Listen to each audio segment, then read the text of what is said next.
Good evening, you are listening to the Women in Music show on Gorgeous FM. It is 8 p.m, which you know what that means. It is time to meet this week's Woman of the Week now. And this week it's Skye Edwards, the lead singer of the band Morcheeba. I was first introduced to Morechiba's music when I was in France in 2019, and my friend Dan showed me their music on a playlist that we had. And it kind of encompasses a lot of different genres, and it's really hard to describe what it sounds like, but it's just one of those, like, they're one of those artists where you kind of have to listen to them yourself just to kind of gauge your own opinion of how it sounds. Having said that, I was very, very excited to sit down with Skye over Zoom, who's been their lead singer since the start in 1996. She did go solo at some point, but she has pretty much been there for the whole over 25 years. Now, Skye grew up in the 80s, so I was really excited to find out what her earliest memories of music are. My music memories of growing up was Radio 1. Radio 1 was always on in the house at breakfast time, and also on a Sunday my parents would get their vinyl collection out, and mostly country and western.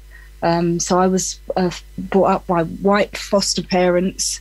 They were in their late 40s when I came to them, so their musical tastes were very different to like my older sisters. I got into R&B and soul and reggae when I was as a teenager, but growing up it was whatever my parents listened to, which was country and western and Frank Sinatra and Shirley Bassey, artists like that. Cool. Yeah, I was kind of like my parents as well. Like for the first, I don't know how many years of my life, like 10 years of my life, all I was listening to was the Osmonds and Donny Osmond. Ah, there you go. Exactly. Do you reckon like those music tastes as you were growing up has kind of influenced your music that you make now? Absolutely. I mean, just having an open mind as well, just to be able to, like, you know, I've met a couple of I say young kids, I mean they're like in their 20s, but still it's like, no, I only listen to indie,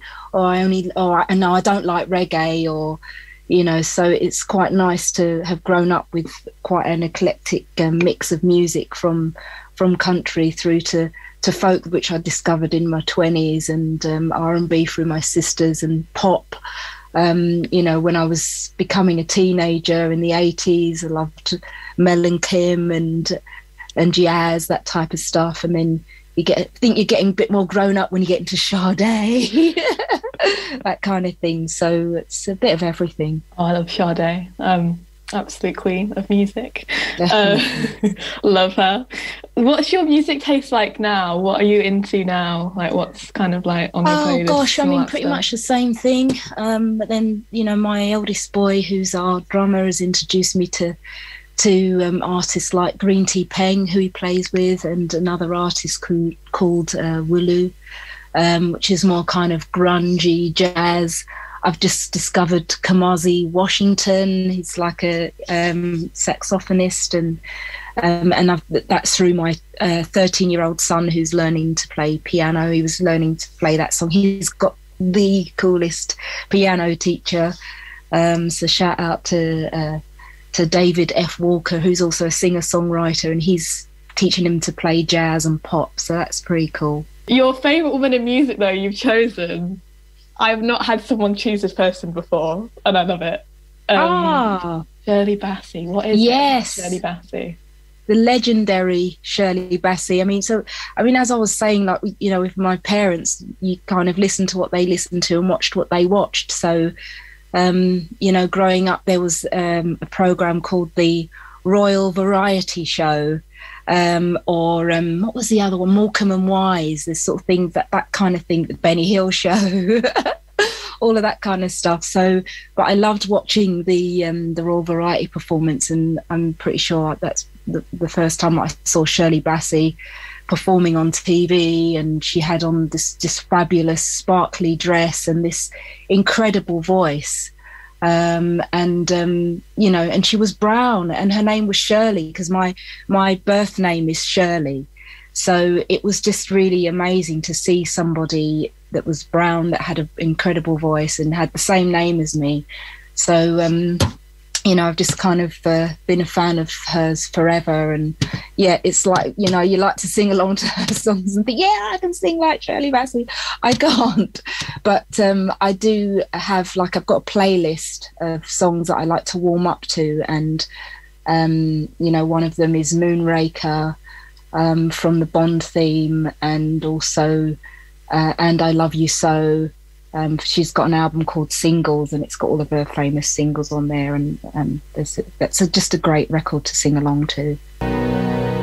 What a classic Bond song that is. That's Moonraker by Shirley Bassey, chosen by this week's Woman of the Week, Skye Edwards, who's the lead singer of the band Morcheeba. Now, Morechiba brought out their first album in 1996 entitled Who Can You Trust, and have since gone on to release 8 more albums. And their 10th album, Blackest Blue, will be out on the 14th of May, but more on that later. And I thought I'd go back to the very beginning of Morcheeba and ask how the band formed all those years ago. I first met Ross at a party in Greenwich. It was July 1994. My best mate, Julie James, she was working in this fashion company, and this courier called Joe, he invited her to this party. She didn't know him, but he used to deliver stuff, there on a regular basis. So they got chatting, and he's like, there's a party, this weekend, you should come. And she said to me, I don't know this guy very well, so will you come with me? Because I don't want to be stuck with, this guy, and I don't know him so well. So she gave me the address, and she said, whatever you do, don't be late. Get there for 11 p.m. And, so I got there to this house party in Greenwich, not knowing anyone. Got there at 11 as asked, and she didn't arrive until midnight. And it was dead early. I mean, it's a house party. No one gets to the house party at 11 unless you're hosting it. So Paul was upstairs. I never met him that night. He was upstairs DJing, but there was 2 guys there that were there early. That was Ross and another guy called Justin. So I got chatting to them.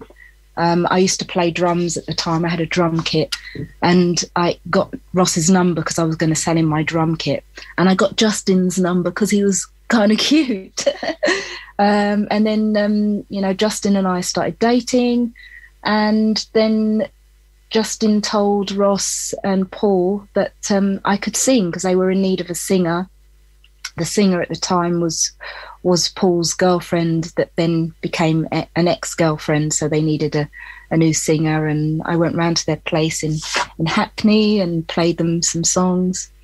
And the rest is history, as they say. But I've been listening to your music over the past 24 hours just to kind of prepare myself for chatting to you. But I'm listening to it, and I can't put my finger on a genre or a sound that you sound like, or I'm terrible at describing music anyway, but describing your music, I just find it impossible. So how would you describe your music with Morechiba? Exactly, what I used to do, when people, and still do, when people are so what kind of music do you do then? Well, it's kind of, and then I just write it down, the name, or spell the name out for them, and I say, just go and have a look on YouTube and you'll find us. And because it kind of has a bit of folk in there, rock in there, pop in there.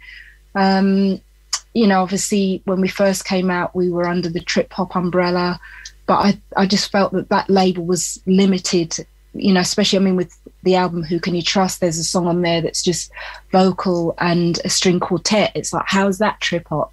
And then you've got Ross with his slide guitar and more kind of bluesy, and then you've got the psychedelic rock as well, so the bit of Jimi Hendrix in there, and then you've got your hip-hop beats, so it's a bit of everything really, isn't it? Exactly. You can't really pinpoint. Would you say your music has evolved from 1996 when you brought out the first album to now? Absolutely. How has it evolved?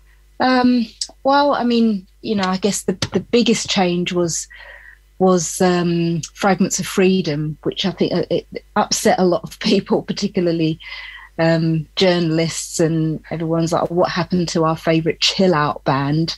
We kind of went more funky and more pop and up tempo. And I remember Paul saying, I want a record that people can dance to, because in the early days, you know, you'd have people sitting down at the back at gigs and getting stoned, and he's like, we want to write some music that people can dance to. And it elevated us and took us to a new level, and we were able to headline at festivals, and with the song Rome Wasn't Built in a Day. Though at the time I didn't get it either. I was just like, hang on a minute, where did this song come from, and how does this fit into what we do?